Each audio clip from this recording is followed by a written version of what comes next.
On election night, June 2nd, 2026, Spencer Pratt held a commanding lead over Nithya Raman. He had roughly 143,000 votes to her 110,000 votes, which was a pretty substantial 33,000 vote margin. That's a kind of lead that, in any other era of California elections, would have had news anchors calling the race. By Sunday, June 7th, Spencer Pratt was out of the Los Angeles mayoral race entirely. So let's zoom out to the cumulative post-election picture. Raman is capturing 65% of every post-election ballot counted.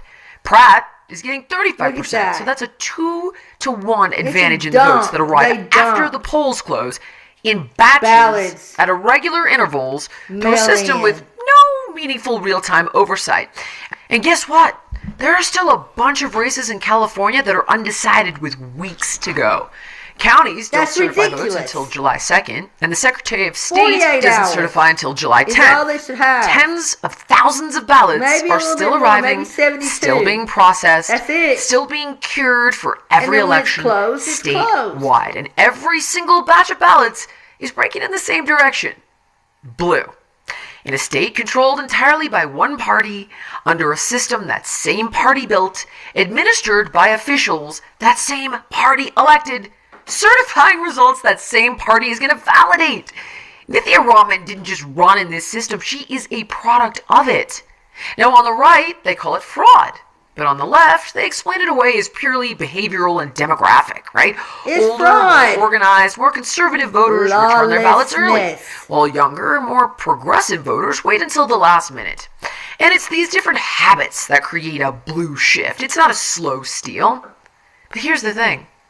You don't need a single fraudulent ballot for the current system to unfairly tilt elections blue. From designing a process that keeps independent candidates off debate stages, to funding operations that register homeless people to vote, to building a vote counting window so long and so opaque that outcomes can shift for 5 weeks. And as I said, all without meaningful oversight. This is not the United States of America. The United States of America is educated. We have the best FBI. We have the best CIA. We have the best government agencies in the world. And they're not going to continue to allow the corruption, y'all. No. That Obama allowed into the White House and that Clinton allowed into the White House, these igmos like Ihan Lohan, what's her name? Ihan Mohan, the one from Somalia. What is she doing in Congress?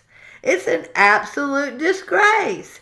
She's not educated enough to be in Congress. What about AOC was a bartender? She's not educated enough to be in Congress. They have no honor. They have no integrity. They don't even have decency. Ihan Mohan married her brother to get him into the United States. I don't know if she slept with him or not, but yeah, she married him to get him into the United States. These are criminals. They do not belong in our Congress. We do not want a one-party government. Absolutely not. We have also got to get some Democrats in here that have got some real policies, that care about the United States of America, and they care about people being hurt. Now, AOC just recently went out to some folks where one of those AI plants, they said that they were dirtying the water, and they were dirtying the water, and the people do have something to complain about. But I'm sure that as intelligent and smart as those people that are building that place are, that they can get water and recycle it, the same water, over and over and over again without having to use, so much water from the community. It can be recycled, and I'm sure that the noise and the water problem can be fixed, okay? But digital ID is probably what some people are aiming for in the United States. We do not need digital ID, because you know what? Just like Chicago just got hit with a few tornadoes and trees, and 500,000 people are without power right now. That's how easy and fragile it is. And it's that easy. If there's no electricity, there's nothing running, okay? Do you understand that? If the lights go out, there's nothing on the computer or on the phone. If the lights go out, unless you have solar or some kind of electric generator, you're sunk, okay? That's how fragile it is. And yes, I understand the downfalls of AI and how it can be used nefariously and in an evil way. But on the other hand, it's such a miracle, and it is wonderful that our men have given us an easy way of living. We could not communicate worldwide if we didn't have it. And it wasn't too long ago that it was that way. If I wanted to see a movie, I had to watch TV to do it. Whereas with the internet, I can go online and I can probably type in Bali and see the whole area and learn all kinds of things about it on my own time whenever I choose. And the men bashing as well, not only the white people being bashed, but our men. We love our men. They happen to be our husbands, our sons, our dads, our grandfathers. We love them and we appreciate them, and look at all of what they've done for us. And I'm not talking about a particular color either. I'm talking about our men. We love our men and we don't want them being bashed. Okay, just because men and women are different in some areas, we can be very complimentary to one another. We do not have to be enemies. That's crazy. That's insane. Anyway, back to this. All of this and so much more is totally legal. It was built this way on purpose. Oh. And it's broader, deeper, and darker than most of us even realize. The system itself is the mechanism. In California LA. used to count its votes in 48 hours. Not because technology was better, certainly the opposite. It was because the rules were unforgiving. You showed up, you voted, the polls closed. The count was done, and winners were known by Wednesday morning. Well, that system is gone. And it was dismantled deliberately In and methodically 48 hours. starting in Did 20... you hear what she said? In 48 hours, the vote was done. And that way, the citizens of California go in, they vote, they know what days they have to vote on, and the vote is way more secure and fair. But this is what they did, guys. 2014, by one party, through one legislature, signed by two governors, Look at them and scandals. every single person in that circuit was a Democrat. Oh. And the sequence of each of these laws passing matters because they're not just policy changes. Each law that passed was a door being opened, and every door that opened made the next one easier to walk through. So, in 2014, there was a law that was authored by a Democrat senator, signed by Democrat Governor Jerry Brown, that established ballots no longer have to arrive by election night. They just had to be postmarked by then. And with one fell swoop, that clean, finite 48-hour window to certify the vote died with that legislation. And what replaced it was a system where nobody can tell you how many ballots existed until days after the election, because they're somewhere floating around in the postal system. Small change, enormous consequences, and the people who made it knew exactly what they were doing. And once they established that ballots can arrive late, the next logical question was, what do we do with the imperfect ones? Well, California's answer was delivered in 2 separate laws. Save them! And then go through the most insane, extensive process to figure out how to salvage them. Every single one. So in 2015, Assemblymember Kevin Mullen, Democrat, authored Bill AB 477. Democratic Governor Jerry Brown signed it, and if a voter forgot to sign their mail ballot envelope entirely, that ballot could no longer be rejected. Officials were now legally required to contact the voter and give them time to fix it. Weeks, in fact.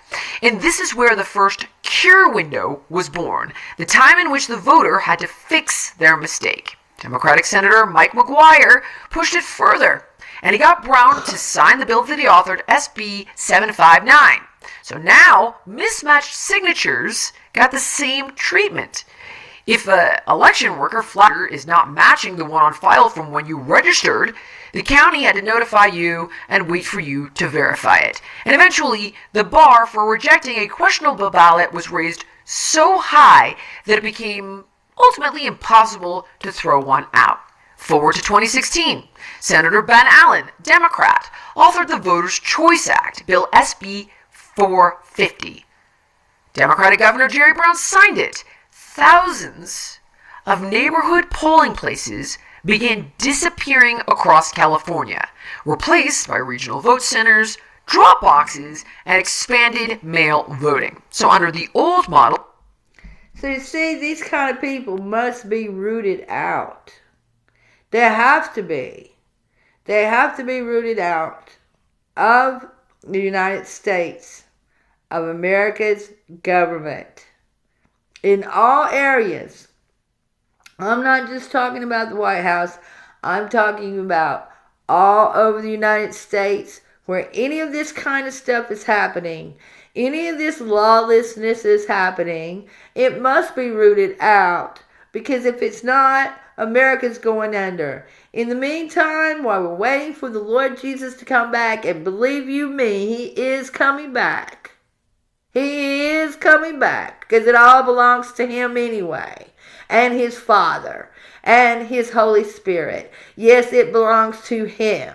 It doesn't belong to... He made all of us. He made the earth. He made the sky. He made the bodies that walk on the earth, okay? And He does not like lawlessness, and He does not like unrighteousness. And though we're imperfect and we do not get it right, we can do way better than we're doing now. And we do not have to allow so much lawlessness. You know, they always say nobody is above the law. But guess what? They think they're above the law because they've allowed to be above the law. And they should no longer, ever again, be allowed to be above the law. Now, the laws are put there for the protection of the people that make them. Okay? The government belongs to the people. It does not belong to these idiot infiltrators that hate the United States. It does not belong to them. They should not be in government. We're going to get you out. You got to go. It's over. We're done. We've put up with this since 2020 and before, and you got to go. Model voting happened in public observable places. Your neighborhood school, your local church, your community center, and poll workers from both parties were present. But then, when the polls closed at 8 p.m., workers fed ballots through a machine right there in the room in front of witnesses, and they called the numbers within hours. But the Voters' Choice Act ended that. The physical act of voting moved out of observable public spaces and into people's homes. So you fill out your ballot at your kitchen table, you drop it in an unattended box in a parking lot somewhere. And the counting, well, that moved out of these small, locally staffed, community-observed precinct rooms into large, centralized county facilities where millions of mail-in envelopes are processed over weeks behind walls by county employees. And the result is that the two most critical moments in any election, casting the ballot and counting the ballot, now happen largely out of public view. No neighborhood volunteers, no bipartisan observers, no meaningful public visibility into what's happening. Drop boxes don't have Republican poll watchers standing next to them. And there are dozens of documented cases of those drop boxes being set on fire. Centralized processing facilities, they don't have community observers watching the count. It's a the entire architecture of transparent, bipartisan witness voting was replaced wholesale. And the party that designed that system is the same party that staffs the facilities where the counting now takes place. And here's why that matters so much.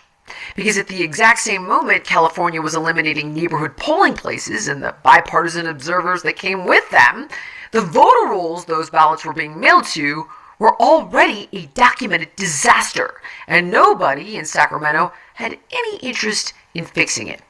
An audit of just 2 million active registrants on the voter rolls found nearly 95,000 dead people, more than 57,000 people registered in multiple states at the same time, and thousands of records with obviously fake birth dates, including voters listed as born in 1900 or 1850. Banana Republic.